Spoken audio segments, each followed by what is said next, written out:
Hey, good morning. Oh gosh. It's always so much fun starting that camera. Oh my goodness. Okay, so here we are. It is Tuesday and we are going to do some, let's see here. We're going to do some pears. That's what we're doing today. We're doing pears. And so what we're going to do, we have these lovely pears here from the gleaning project, which is really awesome here in Port Alberni, where you can glean fruit and gather all kinds of really great, all kinds of fruit all summer, and then a third of it goes to charity, which is really nice. So really awesome to be able to do that. So so I have an abundance of pears, I have an abundance of apples, and so we're going to I think we're not going to peel the pears. I started peeling the pears and I'm thinking, why am I peeling the pears? Like, seriously, I think we won't. I think we will just kind of chop them in any old slices that you want, and we will put them in the little bowl here. And hey, hi, good morning, Darlene. We're playing with pears this morning. So I have so many pears. I was thinking what I could do. Mostly I've been dehydrating them because they're like candy. They're just so good dehydrated. They're one of the top you know, yummy things that you can dehydrate, like straight up. Way better than apples in my opinion. Because the apples are good, you know, you can add cinnamon and stuff like that. But the pears, when they're dehydrated, they just are so sweet and sugary and super awesome. So we're doing the pears. We're gonna get hey Kate, good morning everybody. Working with pears. So I think we're gonna do about 4 cups of pears.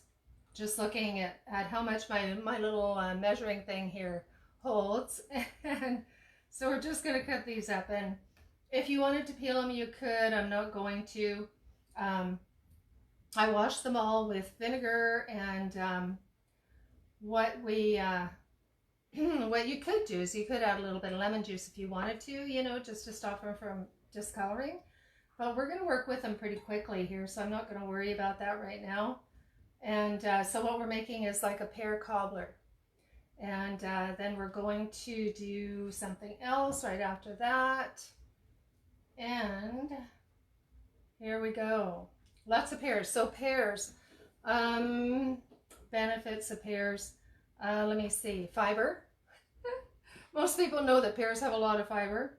And they do have vitamin C. I know that. Let's see. Oh, I'm thinking between peaches and pears. Hey Jane, good morning. Nice to see you. We're doing pears. There are so many pears in town right now. Like through the gleaning, oh my gosh, like I don't think that we were able to actually get to all the trees that needed to be, you know, picked and helped. I think that there were just so many. Definitely if you know of anybody that wants to join the gleaning team, let them know, because we've been picking like almost daily, every day, and oh my gosh, there's just so much to pick and do. And I think I see somebody else coming on there. Kind of look like MJ. I'm not really sure. It's hard for me to see. With these glasses on, I can partly see what I'm doing and I can partly read what you guys are saying. So that's the thing. But I'm pretty sure that was MJ there. Anyway, good morning everybody. So here we are. We're just going through working with pears today because I have so much fruit, and I have so many great ideas for all of the fruit that we're gleaning. I have some really great peach ideas, and then we did peach zucchini salsa yesterday, and I'm fermenting it. And so that is awesome. That's it turned out so good. Oh my gosh. It's half gone already. Like, we seriously just chowed down on it. It was so good. You know, one of the things that we did was, it is MJ. Hey, I'll fix my glasses so I can see what you're saying. Yeah. You are so welcome. It's so much fun. You know, this Facebook thing kind of turned out so much fun. And previous to that, I am going to skin this part because they're a little brown here. Previous to that, I have about 150 15-minute meals that are super easy and healthy, and you know, on my YouTube channel, and a lot of pictures on my Instagram. And then when this whole lockdown thing started in March, we were missing each other, because I used to run a group every Tuesday and Thursday, and we would meet and do all kinds of things for natural health and healing, you know, not only food but other things, you know, like drumming and all kinds of different healing modalities, Reiki and different things like that. And since we couldn't do that, we started this Facebook thing where people just wanted to hang out with me and watch me cook the way I do, which has turned into being pretty hilarious most of the time, because I am so not a professional cook. Like, I am a professional natural health consultant, certified herbalist, that kind of thing. I am not a professional cook, but people were interested in how I cook, and yeah, it's mostly pretty funny, but it's healthy. And you know what? It's really nice, because a lot of people have written in and said that they really like what I do, because I have no rules. And so it's really, you know, it kind of gives you the freedom to just jump into, you know, trying new things and new recipes, and not following recipes. And like I always say, you know, you really can't go wrong. If the recipe kind of messes up, you turn it into something else. You know, most of the time it's soup, and sometimes it turns into like a whole nother thing. So, oh yeah, what I was going to tell you was what we did with the salsa that was a little bit unusual yesterday, with the mango zucchini salsa, and it is great fun. And so just put on crackers, just like that, you know, the mango zucchini salsa. So it turned out quite thick, actually, and you know, probably, no, it wasn't. I'm sorry. I'm confused with the other salsa we made. Yesterday we made a peach zucchini salsa, not a mango one, a peach. And I think because of the consistency of the peaches and also the zucchini, you know how zucchini kind of gets sort of mushy, I think the consistency of them both really lent itself to being thick enough to actually spread, which is good. And I'm all drippy hands. So we have a nice clean cloth here. Dry my hands just a little. And so what we're going to do here, and you can do this. I'm looking at what I should use. Because this is looking taller than this. Don't you agree? This looks like this may not fit in here as well as what my first plan was. So luckily I do have another dish, and we can do our second thing with that, because I don't think those pears are going to fit in there. So luckily, whoops, I'm going to make noise. Luckily I have this one here, which looks like it'll fit much better. Good thing we're always open to plan B and C and D and E. So okay, so you can do this with any fruit. And you know what? I am actually going to grab a little lemon, because I think that that's going to make like the big difference here. With at first I was thinking that grab the lemon, At first I was thinking that I only wanted the lemon to stop the discoloring, which I use a lot when you're dehydrating. You want to you know, especially with apples, you don't want them turning dark really, so you would use some lemon juice in the water, so that they don't turn color. But in this case, I'm actually really using it for flavor, even though it also will stop it from turning color, you know, turning brown. And oh, there's a name for that when it turns brown, right, Jane? It is Lala. What is that, Jane? Where is Jane? Jane is a health expert. She actually went to university for that. So I do refer to her for a lot of things because anything, she knows so many things. When I have a question, she knows the answers. Okay, so I'm just going to sprinkle a little of this on. There's a word for the deterioration of when it turns brown, and it's not disintegrating. I can't remember what the word is. Anyways, okay, so there's the lemon. We have pears, we have lemon. What we're going to do is we're going to add just a little bit, and this is going to just add a little bit of like thickening to when this all starts to meld together into the crumble. It's just going to thicken it up. We're going to add a little bit of gluten-free flour, and so I just need my spoon here. So this is Bob's Red Mill gluten-free flour. You can get this pretty much anywhere, definitely at any health food store. There is Jane. Oxidation. Thank you. The lemon juice prevents it from oxidation. It's so awesome. Hanging out with you guys and having all this information and good friends at my fingertips is really, really fun.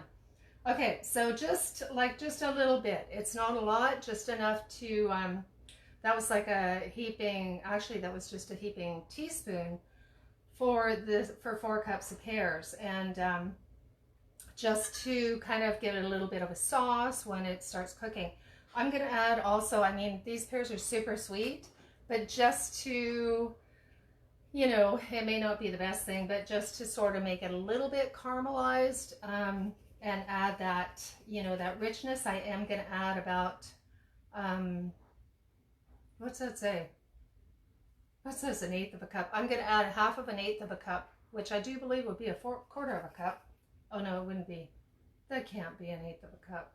1/2 of 1/8 of a cup wouldn't be a 1/4 of a cup. Anyways, I'm going to add a little bit of coconut sugar, as much as you want.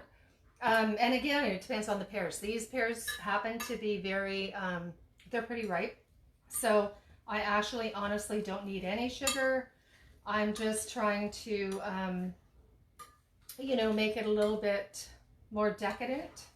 And if you wanted to, or if you were adding, or if you were using apples or anything like that, you could add some cinnamon, which I could do. If I was using apples, I'd be really tempted to use cinnamon. So now I'm thinking, and we always end up changing the recipes a lot when we do this. And I don't know, maybe I'll just sprinkle a little cinnamon right on top. Okay, so you just want to get that flour in a little bit, and it's just going to kind of make a, as the pears melt down, it'll make a little bit of a sauce. So, do I see any comments on the cinnamon? Cinnamon, where'd you go? Okay. I'll just add a tiny little bit. Mostly it's for looks. Okay. So that's the cinnamon. And yeah, so that's it.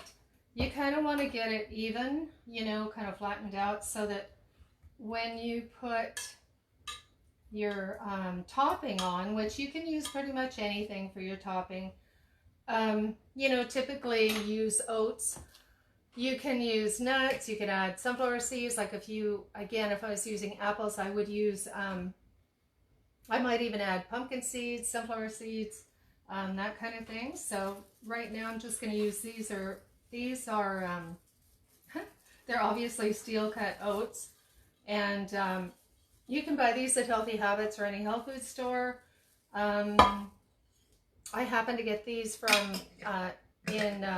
here in Port Alberni at Wayne's Island Milling and Grain, or Island Grain and Milling. I'm not sure which. Vancouver Island Grain or Milling, I think. Anyways, Wayne Smith. Happened to get those from him.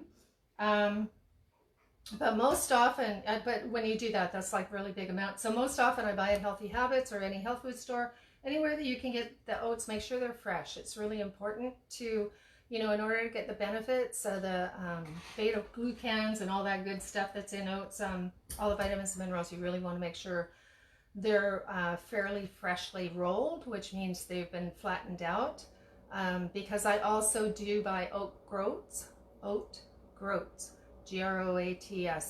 and so that's like the seed of the oat, and I have a little hand mill that you can put the oat groats in, and it's just a roller, like those old-fashioned wringer washer machines. I don't know who's going to remember any of that, but hey, I do. That's how old I am. Anyways, yeah, so you can put the oat groats through the little roller thing, and it'll flatten them out, and then that's the freshest ever. So if you do want like super fresh, fantastic oats, you can get a little oat roller. They're not that expensive. It's just a little hand grinder, and you can buy oat groats, and the flavor is just intensely different. Okay, so that's the base, and then we have our little topping here. What we're going to do, I think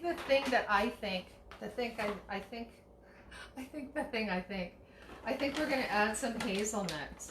Okay, now I know I'm going to pour these all over. Oh my God. Okay, sometimes, I have something in my mind, and then I don't always think about everything you need to do it gracefully. That's the word I'm missing. Gracefully. Anyway, so this is not going to be gracefully. I do actually have a cutting board that has a little hollow in it, which is what I should have brought out, but I'm not going to run around the kitchen and try and find that in front of you. Okay, so we're going to go with hazelnuts, and yeah, so hazelnuts, really interesting. I love hazelnuts, and I really hadn't worked with them a lot until I met someone with a hazelnut tree, and that was really helpful. So yeah, so of course they have their omega fatty acids and stuff like that. They've got calcium and magnesium in them, like, quite a bit. And the interesting thing about them is that I find, oh look, they stuck to my knife. The interesting thing, oh yeah, okay, is that the bark, actually, if you use the bark and you boil it, and you had nothing else, you can actually use the hazelnut bark in a tea and make like a poultice. Kind of get the juice out of the bark and make it into poultice, and apparently it's really good for the skin, like really good for, in the old days, I guess, if all you had was a hazelnut tree on your property, you would take the bark and you would, have some around, I guess, or maybe just peel it off fresh, make it into a poultice, and you could put it on an open wound, or they did. I mean, I'm not suggesting that because I've never tried it and I've just recently heard about it. But that's what they did, was they used it for open wounds. They used it for skin issues, as a tea, like the nuts themselves. They drank it as a tea because it would have a lot of the nutritional value of the dried nuts. And I think they used it like for other skin conditions like hives and that kind of thing. So you would put it on externally and then you would drink it internally. Did you guys hear my stomach growl? That's so funny. Yeah, so that was really interesting with the hazelnuts. So the other thing that I do, have to tell you guys, and I keep forgetting. I know we cover a lot of things. When we talk about different things, we cover a lot of different things. Oh my God. And anyway, with the nuts, any of the nuts should be raw for sure. Anytime you're trying to eat nuts for health, they definitely need to be raw, because they're not as digestible when they're cooked or roasted. and also they're harder to digest when they're roasted, and it destroys the essential fatty acids, like it destroys the healthy fats that are in them when they're roasted. Although, you know, every once in a while, you know, you can't be in a perfect world all the time. Every once in a while, it's really nice to have roasted nuts, like on a salad or something like that. But if you're using them for health reasons, definitely they should be raw. And if you have digestive issues, you know, digestive challenges where you get indigestion and, you know, whatever, you're just not very good at digesting, they really should be soaked. The nuts, all nuts should really be soaked, because it improves the digestibility. It starts the enzyme process of, you know, like it's like a seed, right? So you're feeding the seed, and so, you know, nuts don't really sprout like seeds do, or not as well, but it still starts that whole process of feeding the seed, and then the seed starts to, you know, try and make itself, even though the shell's off, even though the shell's off, you try and, it's trying to grow itself, right? So that increases the nutrient value, like anything. If you soak your seeds and you do sprouts, it's like a superfood, really increases your nutritional value. And okay, where's the graceful way of doing this? I don't think there is one, at least not for me. Okay, so yeah, so definitely soak your nuts and seeds, and especially your nuts, because it just makes them that much more digestible and increases the nutrient value. I was gonna say something else about that too. I can't think of what it is. Anyway, so that's kind of, yeah, that's kind of, I don't know, what else should I put on there? I was going to say that's kind of it. Is that it? What do you think? I had a little plan, and I got interrupted, and so I think it'll be just right, just like that. Okay, so that's our pear crumble. And so it has the hazelnuts, which has the vitamins and the omega fats. It has the B and the E, and the pears also, of course, they have vitamin C, but they also have copper, and they have pears, fiber, yeah, those kinds of things. I think they have folates too. Okay, so the next thing we're going to do here is these peaches. They need to have something done with them. And you know, I'm kind of thinking, like, when I do this Facebook Live, I usually do a couple things, you know, in the morning to just share making what I make for us with you guys. And I don't usually change or worry about my cutting board, because the two meals are going to be eaten mostly together anyways, or at least in the same day. But looking at this too with the nuts, I see the nuts on my cutting board, and certain people are allergic to nuts. So if you are preparing food for anybody else, really do be aware of sensitivities that other people might have, because it just occurred to me, I have a really good friend who is allergic to nuts.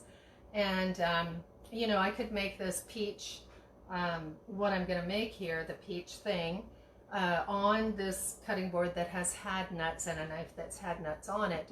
And, you know, maybe put it in the freezer, and if she came over to visit, serve it to her, not even thinking that nuts had touched it. So, you know, just a note, as these things are going through my mind, I'm just sharing them with you, because if you were cooking for other people, it's really important to make sure that everything is clean and sanitary and not cross-contaminated, you know, for people that may have sensitivities to certain things. So, because we're on this Facebook Live, and I'm not going to run around, wash my hands, and wash all the stuff, this is for us, so I don't have a nut allergy, obviously, so I'm not going to worry about it. But I did want to mention that, because it just occurred to me, and I think it's important to share things, you know, like for instance, we have a friend that I'm going to bring some food to, and you know, if that was an allergy, it would be important. Anyway, right now it's not. Oh my God, it just all the things that fly through my head. But you do want to be careful, right? If you're cooking for other people, you definitely want to be careful. All right, so apparently there's a way of doing this, and I'm going to guess. I'm going to guess that you follow the line of the peach, because there's a way of cutting it with my nutty knife that follows the seed or the pit.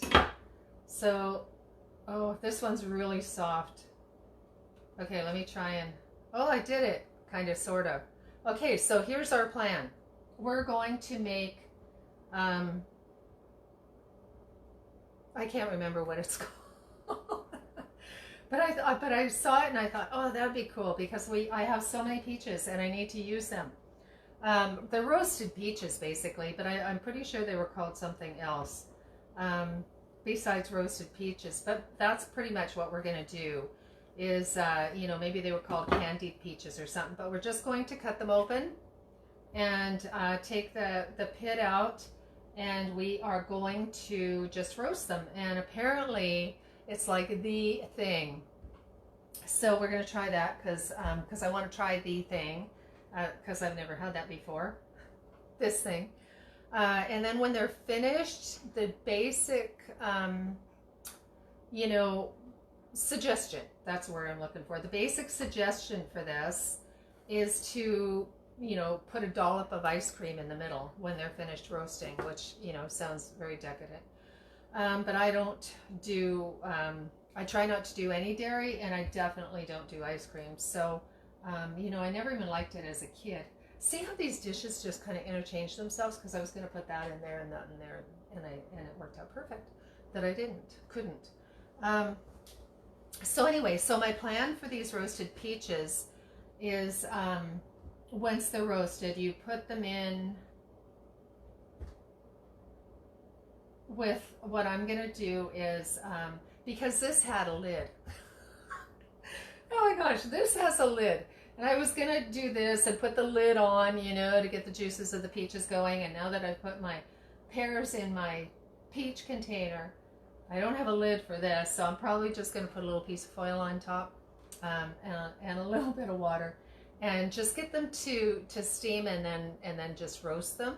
So I will put the, I will definitely keep you guys, since I have not done this before, I'll keep you informed as to how this goes and how it works out. But when they're finished, the suggestion, back to the suggestion of the ice cream, I had a thought. Oh yes, two things you could do, which I might do, is put coconut milk, like the coconut cream from the coconut milk, on it. The other thing you could do, which would be like, oh my God, so decadent, is last week, if it was last week or the week before, we made like a caramel sauce, and we used the soaked dates, and I think we used coconut milk. I can't quite remember. I'm going to have to look at the recipe because I do so many every day, like 2 a day. I'm a blur. So, but anyway, look it up on the Facebook or my YouTube channel, the caramel sauce, because it was really creamy and really rich and kind of, you know, whitey beige, so it'd look real pretty on there. So you could do that. And then the other thing that you could do is we made a chocolate sauce too. Or it was kind of a chocolate sauce. It was a chocolate sauce. It was actually chocolate icing.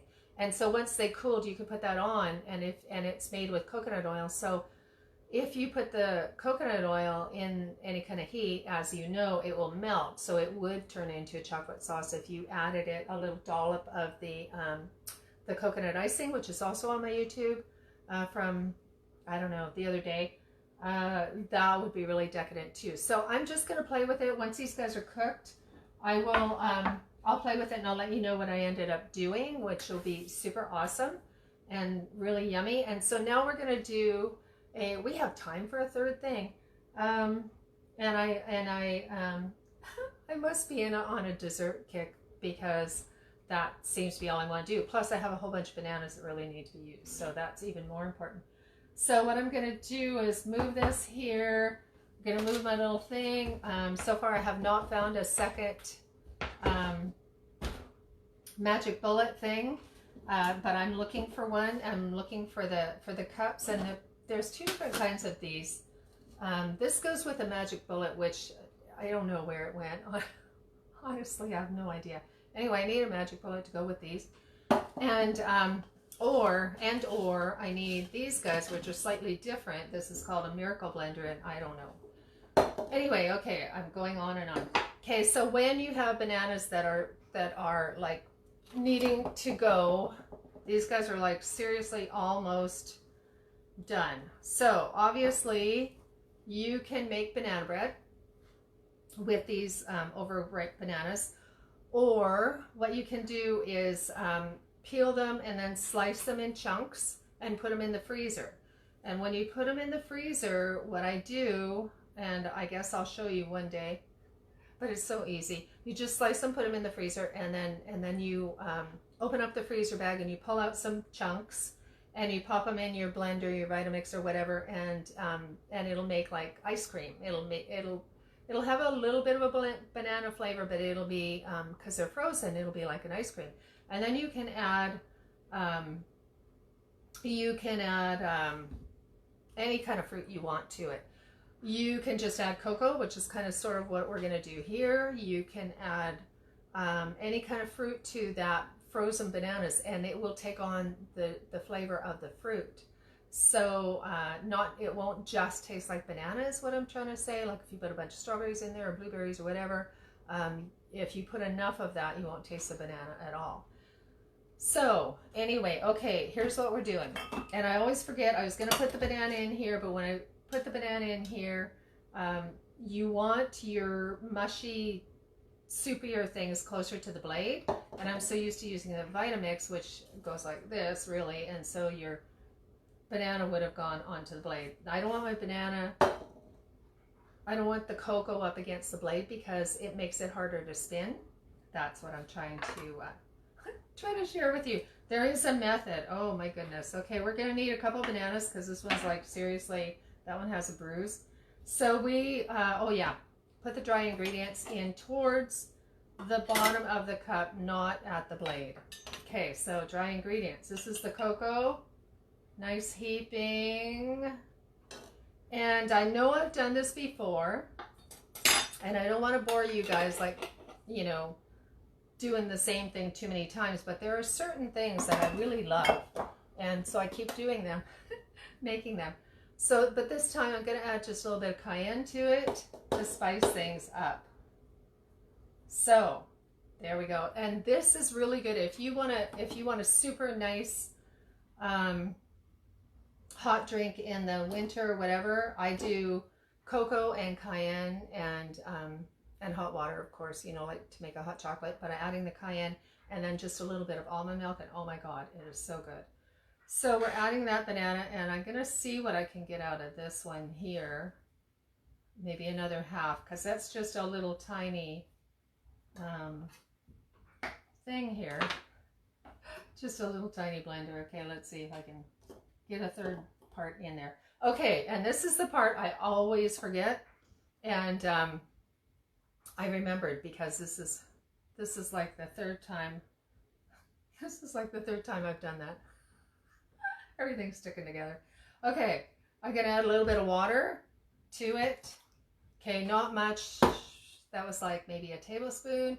Otherwise, it really grinds and takes a long time to mix and doesn't mix very well. But I try not to add too much water, because if you do, then it turns out more like a smoothie rather than a pudding, which is what I'm after, a pudding.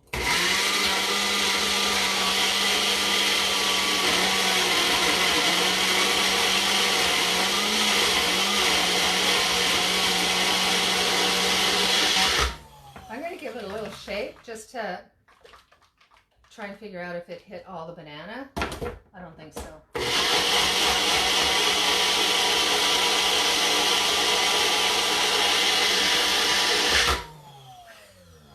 Now you know why I need another one. But you've been very good to me, very kind. I apologize for the abuse. Okay, so This is fantastic. And you don't need to add any sugar. It's just, seriously, because of the banana, especially when they're overripe, you really don't need any sugar. I have my little dish here. Here's my little dish. I always keep it here for you guys because I often end up making these things and need the cute little dishes to go with it. So I don't even need a spoon. Okay, so that was a little too much water, but then it depends on your blender, what you're using, because if I used the Vitamix, it would have just ground that up without any water, really. But a lot of it would have gone up on the side, so it depends on how much.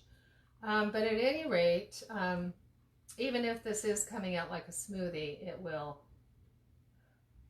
taste absolutely amazing.